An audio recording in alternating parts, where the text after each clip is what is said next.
मित्रों, एक वस्तु रखी हुई है और बहुत सारे लोग उसके चारों ओर खड़े होकर के यह तय करने में लगे हैं कि उस वस्तु का रंग क्या है। कुछ लोग कहते हैं कि इस वस्तु का रंग काला है, कुछ लोग कहते हैं पीला है। यानी यह वस्तु काली है या पीली है यह तय नहीं कर पा रहे हैं। इतने में एक बच्चा आता है और उनसे पूछता है कि आपके चेहरे पर ये सिकन क्यों उभर आया है, आपके माथे पर ये बल क्यों पड़ रहे हैं, बात क्या है बताइए तो सही। तब वो कहते हैं कि वे इस बात को तय ही नहीं कर पा रहे हैं कि इस वस्तु का रंग क्या है, इसलिए उन्होंने यह तय किया कि इसे हम एक कमिटी ऑफ एक्सपर्ट्स को रेफर करेंगे जो यह तय कर पाए कि यह वस्तु काली है या पीली है। तो बच्चा कहता अच्छा आप इस काली वस्तु की बात कर रहे हैं, अच्छा आप इस काली वस्तु के रंग को पता करना चाहते हैं, ठीक है कीजिए वही सब जो आप चाहते हैं। ऐसा कहकर के वो बच्चा वहां से हंसता मुस्कुराता हुआ निकल जाता है और बाहर अपने दोस्तों की मंडली में जाकर के ठहाके लगाता है कि देखो इन मूर्खों को, कि एक काली वस्तु के रंग को तय करने के लिए ये लोग एक कमिटी ऑफ एक्सपर्ट्स के पास जा रहे हैं। मित्रों, हम में से हर आदमी उसी भीड़ का हिस्सा है जो काली वस्तु को देख करके और उस पर विवेचना कर रहा है कि इसका रंग क्या है और इंतजार कर रहा है कि ये टीम ऑफ एक्सपर्ट्स, एक कमिटी ऑफ एक्सपर्ट्स अपनी ओपिनियन दे और फिर हम तय करें कि ये वस्तु काली ही तो नहीं है, हमें तो काली ही दिख रही है। छोड़िए मित्रों, इस तरह की गुत्थियों में उलझेंगे तो हास्य उत्पादन तो होगा लेकिन कहीं ना कहीं दिमाग भी खराब होगा। हाँ, दिमाग खराब होने से एक बात याद है मित्रों, मैं शिवचरण सिंह आज आपके सामने एक गुत्थी लेके आया हूं और हम ऐसे ही एक गुत्थी पे चर्चा करेंगे जहां पूरी दुनिया के लिए हमें यह तय करना होगा कि तालिबान इस्लाम का सही चेहरा है या तालिबान घिनौना चेहरा है। इस्लाम का घिनौना चेहरा तालिबान यानी इसका रंग काला है, या फिर यह इस्लाम का सही चेहरा है यानी कि इस्लाम ही काली है। इस तरह से हमको यह तय करना होगा। इसमें पीले रंग का तो विकल्प ही नहीं है। अब ऐसे में जब 1994 में स्वयं अमेरिका ने इस तालिबान को धीरे धीरे दूध पिला करके बड़ा किया और उसके बाद जब ये बड़ा हो गया और 5 सालों के लिए अफगानिस्तान में त्राहिमाम मचा दिया, तब फिर उसी अमेरिका ने इसे पूरी तरह से हटाने का दावा करते हुए अपने आप को अफगानिस्तान में पिछले 20 साल तक रखा और फिर देखा कि अब उसकी प्राथमिकताएं बदल रही हैं, तो उसने अफगानिस्तान को छोड़ करके वहां की जनता को इन जालिमों के हवाले करते हुए वह निकल गया। और उन्हीं दिनों जब Taliban when Taliban was bearing its fangs and teeth, और जब पूरी दुनिया इस बात की चर्चा कर रहे थे कि who are feeding the dragon's teeth, तो अमेरिका के तत्कालीन राष्ट्रपति ने कहा था यानी जॉर्ज बुश ने कि Islam is a religion of peace. और जब जॉर्ज बुश ने ऐसा कहा तो निसंदेह जॉर्ज बुश का मतलब यह था कि इस्लाम तो एक शांति प्रिय रिलीजन है, लेकिन ये लोग जो तालिबान के नाम पर, कभी अलकायदा के नाम पर, कभी आईसिस के नाम पर, कभी इंडियन मुजाहिदीन लश्कर तैयबा या फिर तमाम वैसे आतंकवादी संगठनों के नाम पर लड़ते हैं, तो ये लोग सही इस्लाम को रिप्रेजेंट नहीं करते, क्योंकि सही इस्लाम तो is a religion of piece है। तो हम कंफ्यूजन में पड़ जाते हैं और हमारे बीच कोई बच्चा आता है और पूछता है कि what are you talking about, why are you worried. तो हम कहते हैं कि we are worried about our being indecisive in deciding the colour of this particular thing. तो वो हंसते हुए कहता है oh are you talking about this black thing, और फिर वो हंसता वहां से चला जाता है और हम फिर मूर्ख से और ठगे से वहीं खड़े होकर के उसी डिस्कशन में लगे रहते हैं। तो मित्रों, आज हमें भी तय करना होगा कि ये तालिबान जो है इस्लाम का सही चेहरा है या फिर तालिबान इस्लाम का घिनौना चेहरा है। जैसे ही हम ये बात कहते हैं कि तालिबान इस्लाम का घिनौना चेहरा है, तो हम ये कहने का प्रयास करते हैं इस्लाम कोई बहुत बढ़िया चीज़ है, बहुत अच्छी चीज़ है, और उसको घिनौने और घृणित तरीके से प्रस्तुत करने का काम जो है वह यह तालिबान कर रहा है। इस नाते यह तालिबान तो घिनौना है, इस्लाम घिनौना नहीं है। उसी प्रकार से यदि कोई यह कहे कि ये मुसलमान जो है अपने रास्ते से भटक गए हैं, यानी मुसलमान भटक गए हैं, कोई आदमी नहीं भटका, तो उसका रास्ता क्या है? उसका दीन, उसका रास्ता है इस्लाम। वह इस्लाम से भटक गया है, इस नाते वह आतंकवादी बन गया। इस तरह के नैरेटिव को हमारे देश ने बहुत लंबे समय तक लोगों के बीच में एक तरह से विषपान के रूप में करवाया है। बहुत दूर क्यों जाते हैं, अभी अभी हमारे जो विदेश मंत्री हैं एस जयशंकर, वो कल ही यानी 19 अगस्त 2021 को जब वो पूरी दुनिया में तालिबान संकट के उत्पन्न होने के बाद की जो अंतर्राष्ट्रीय परिस्थिति है उसका आकलन करते हुए भारत की छवि को पूरी दुनिया के सामने रखने के निमित्त जो वो भ्रमण कर रहे हैं, उसमें उन्होंने कहीं कहा कि टेरर हैज नो रिलीजन। कहने का मतलब कि ये जो टेररिस्ट लोग हैं, तालिबानी हैं, अलकायदी हैं, आईसिस हैं, इनका कोई रिलीजन नहीं, यानी they don't belong to the fold called Islam. और इस प्रकार से हम जो है इस्लाम को एक क्लीन चिट देते हैं, और फिर हम में से सारे लोग इस बात के चक्कर में पड़े हुए हैं कि तालिबान का इतिहास क्या है। तालिबान के इतिहास के चक्कर में हम तालिबान नामक शब्द को भी समझना चाहते हैं, तो हमें जानकारी मिलता है कि Taliban refers to Pashtun word for student. ये छात्र के लिए है। तो ये कैसे छात्र हैं भाई?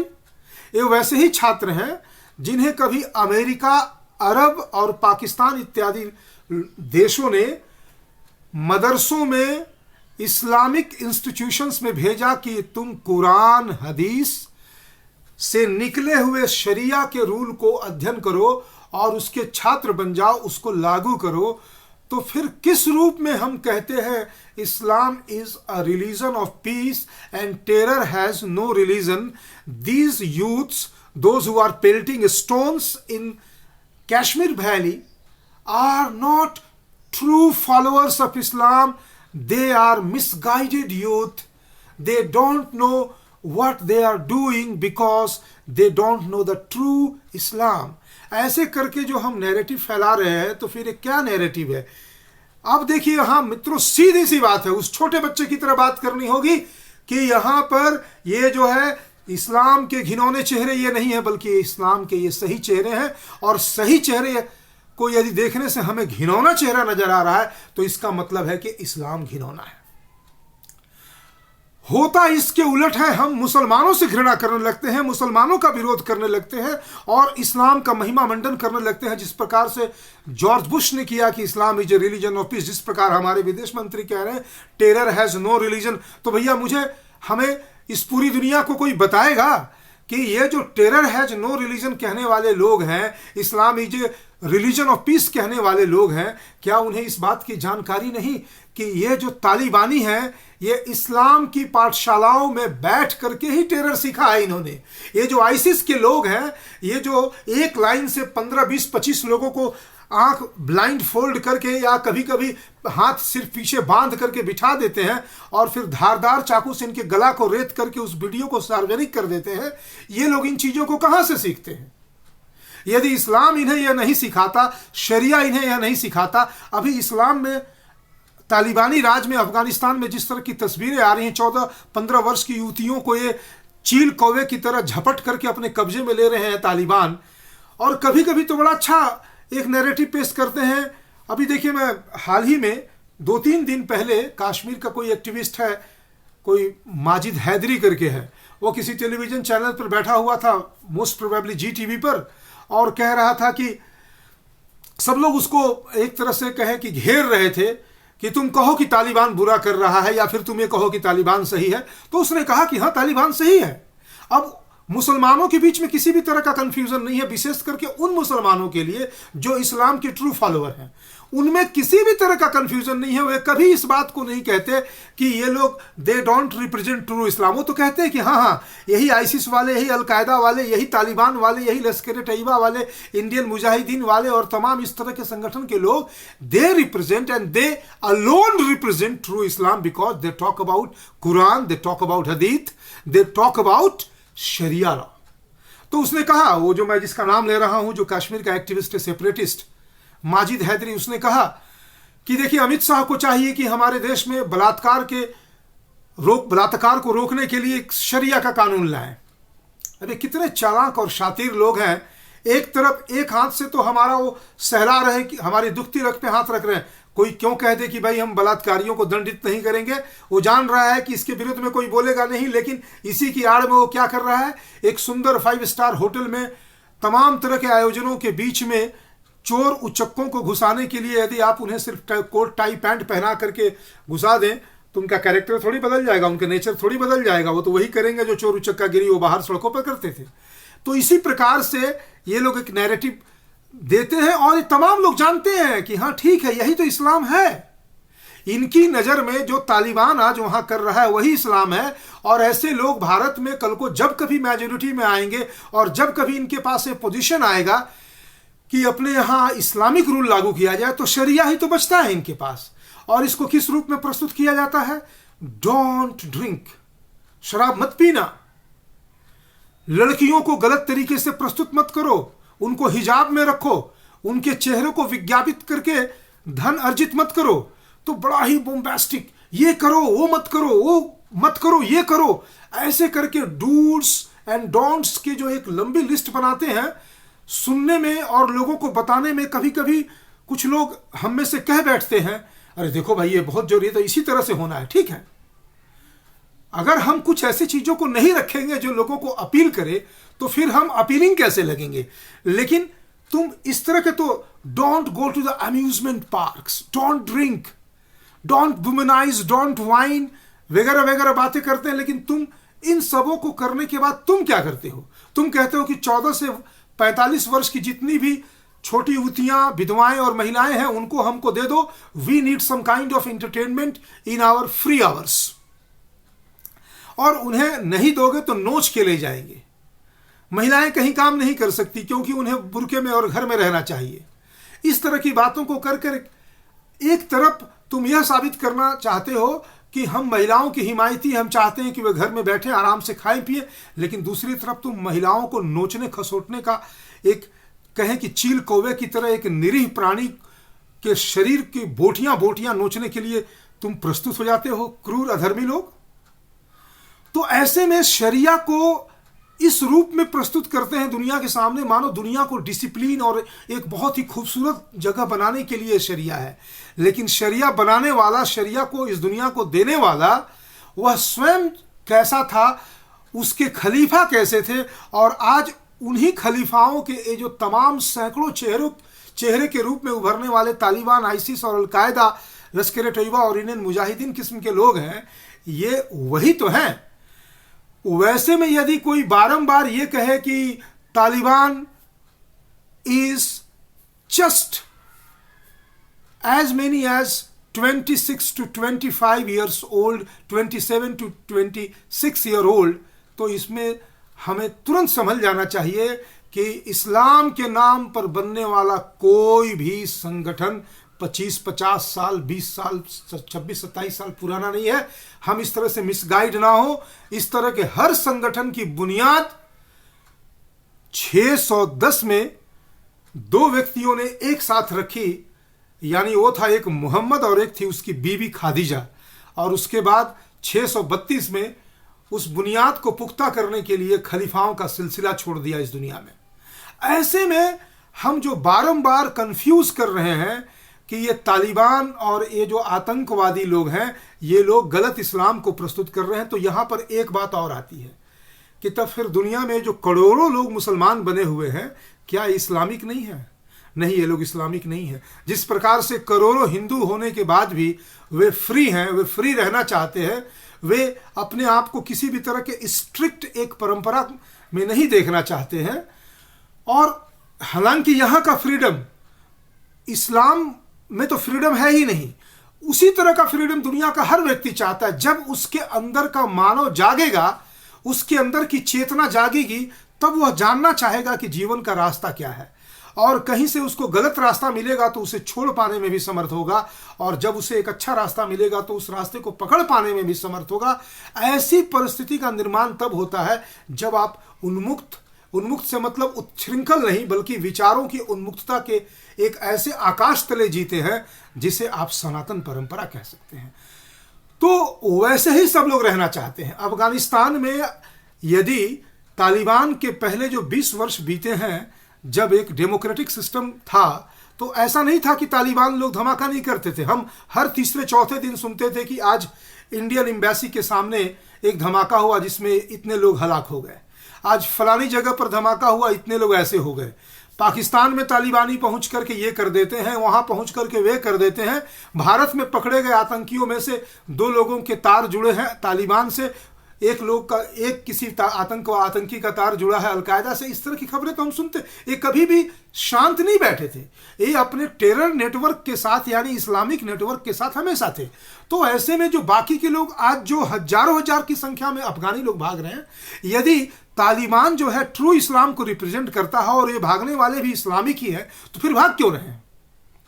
इसलिए भाग रहे हैं कि मैं आपको बता रहा हूं, विद गारंटी बता रहा हूं कि ये लोग इस्लामिक नहीं है, मुस्लिम नामधारी हैं। ये मुस्लिम नामधारी हैं और ये लोग कभी भी इस्लाम के उस ओरिजिनल फॉर्म या सही फॉर्म को, जो वास्तव में बहुत ही घिनौना फॉर्म है, वो उसमें नहीं आना चाहते हैं। वे एक ऐसे दहलीज पर खड़े हैं जहां वो अपने आप को इनडिसाइसिव पा रहे हैं कि वो दहलीज को पार करके सनातन की परंपरा में आ जाएं, जिस परंपरा में वे थे। ये अफगानिस्तान है क्या? ये भारत ही तो था जहां कभी हमारे ऋषि मुनि अपनी ऋचाएं लिखा करते थे। पातंजलि मुनि वहां पर योग सूत्र की व्याख्या किया करते थे। बौद्ध मठों का भरमार था और जहां बौद्ध भिक्षुओं के आवागमन से वहां की बाजारें रौनक हुआ करती थी। ये वही तो है अफगानिस्तान, ये वही तो है गांधार, जो आज कंधार बनकर के वहां पे है। कांधार है, कांधार कह ले, गांधार कह ले, महाभारत का गांधार प्रदेश तो है वो। ये वही जगह है जहां हम भारतीय कभी स्वच्छंद होकर के उन्मुक्त विचार से हम अपने जीवन के उत्थान का अन्वेषण किया करते थे। तो वहां आज ऐसा क्या हो गया? बस इतना ही हुआ कि लोग इस्लामिक तो हो गए, लेकिन मेजॉरिटी के मन में यह बात थी कि ठीक है, क्योंकि उनको अभी भी ट्रू इस्लाम पता नहीं है। उनको लगता है कि भाई इस्लाम का मतलब है मॉस्क में चले जाओ, नमाज पढ़ लो, मेजॉरिटी के मन में ही है। और उसमें भी धीरे धीरे लोग इस बात को भूल जाते हैं, बस वो नाम रखे रहते हैं। ऐसे में जो ट्रू इस्लाम के फॉलोअर होते हैं, यानी जो तालिबानी होते हैं, आईसिस होते हैं, अलकायदी होते हैं, इंडियन मुजाहिदीन किस्म के लोग होते हैं, वे हरगिज नहीं चाहेंगे कि ये लोग बस यूं ही आते जाते रहें, क्योंकि यूं ही आते जाते रहने वाले की गति वही होती है जो आज देख रहे हैं कि हजारों लोग अपने देश को छोड़कर भागना चाहते हैं। अपने देश को छोड़ के नहीं भागना चाहते हैं, ये इस्लाम को छोड़ के भागना चाहते हैं। ये वास्तविकता है। चाहे इस्लाम जितने भी अधिक कंट्री में फैल गया हो, करोड़ों इसके फॉलोअर हो, अगर आप सर्वे करा लें, निर्भीक सर्वे करवा लें, तो बामुश्किल कुछ लाख लोग निकलेंगे करोड़ों में से जो इस बात को कहेंगे कि I am a true Muslim, I am a true Islamic follower। बाकी सभी कहेंगे हद तरीके, इस बेहुद्दी जिंदगी से तो अच्छा है कि हम नास्तिक मरे। कहने का मतलब और ऐसा है नहीं कि वो कहेंगे, कह रहे हैं, हजारों हजार लोग कह रहे हैं। इसमें अगर कोई मूर्ख बन रहा है तो हम भारतीय लोग बन रहे हैं। भारतीय मुसलमान नहीं बन रहा है, वो बहुत चालाक है, वो जानता है इस्लाम का सही चेहरा, क्योंकि वो जानता है कि इस्लाम इसके ओरिजिन से क्रूर है। अगर हम उसे घिनौना समझते हैं तो वो घिनौना है और यही सही है। शरिया जो अमानवीय है वही सही है उनके लिए। हमारे लिए दिक्कत है क्योंकि हम बार बार उनको एक बेनिफिट ऑफ डाउट देना चाहते हैं कि तुमने कुरान तो पढ़ा नहीं, तुमने हदीस तो पढ़ी नहीं, तुमने इस्लाम की परंपराओं को जाना नहीं, खलीफाओं की जिंदगी को जाना नहीं। अरे क्या जाना नहीं? पहले एक खलीफा को छोड़ दो तो बाकी उसके बाद जो 632 के बाद से लगातार जितने खलीफा हुए हैं, जो उनके बीच में जो गुत्थम गुत्थाई हुई है, एक दूसरे को मारने की परंपरा, ये सही तो कहते हैं।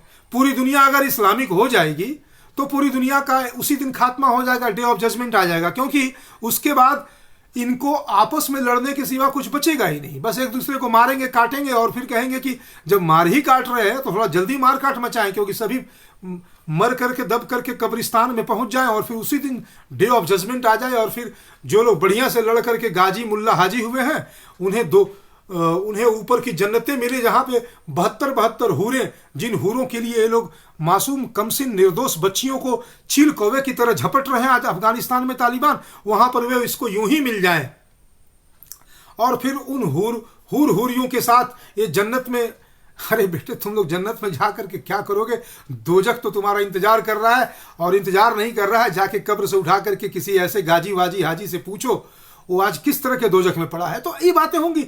हम अपने आप को जिस दिन मूर्ख बनाना छोड़ देंगे हम भारतीय, और डट करके कहना शुरू कर देंगे कि I know the true face of Islam and the true and the naked and the original face of Islam is cruel, full of hatred, abominable, we must say stop it, either with the loudest voice or with the help of the sword, the language which they understand better, for they for a long time have spoken the language of terror with the help of weapons.